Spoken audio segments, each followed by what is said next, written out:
خاپیری نغمه وایي که سوله راشي او طالبان ورنه وغواړي چې پړونی په سر او نعتونه هم ووایه نو دا کار به وکړي. د هېواد نومیالی او پیاوړي سندرغاړي نغمه خاپیری چې د 15 کلونو په تېخوا سندرې وایي، تر دې دمه یې د خپلې ژبې پښتو ترڅنګ په دري، تاجکي، ازبکي او اردو ژبو سندرې ویلې دي چې نه یوازې پکې پښتو مینه، کلتور او نور پالل دي، بلکې د دې په سندرو کې د وطني احساس حماسه هم ټولونه وهي. نو ځکه یې د افغانستان په شمول په نړیواله کچه مینوال د هغه د غږ او د ښکلا مینهپال پاتې شوي دي.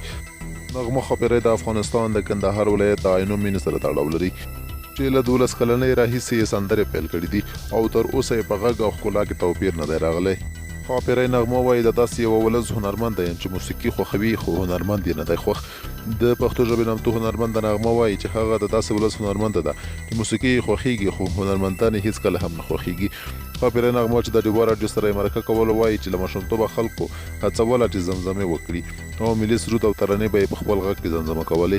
هغه وایي چې په پیل کې ورته ډېرې ستونزې وې چې اوسنیو هنرمندانو تر شا یې کورنۍ ولاړې دي، خو زموږ په وخت کې کورنۍ نجونې دې ته نه پرېښودل کېدې چې موسیقۍ ته دې راشي، نو له کوره څخه ډېره وهل شوې یم.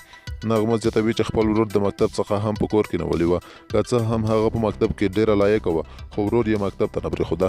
هغه وایي له موسیقۍ سره یې شوق و او له ډېرو سختو څخه وروسته یې دې نړۍ ته راغلې ده. نوموړي وایي کله چې رسمي سندرې له راډیو او ټلویزیون نشر شوې نو له هغه وروسته یې ډېر زیات وهل خوړلي دي.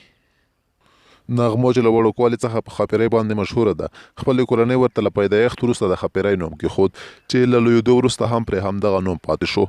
نغمه خاپیری وایي چې د افغانستان سوله یې تر ټولو لوی ارمان دی او هغه وخت چې په افغانستان کې سوله راشي نو دا به افغانستان ته راځي او دلته به چکر لګوي، همدارنګه د افغانستان او افغانانو لپاره به زمزمې کوي. خاپیری نغمه پر طالبانو هم غږ کوي چې د افغانستان په سوله کې برخه واخلي او همدارنګه نور له ورور وژنې او ټوپک سالارۍ څخه لاس واخلي.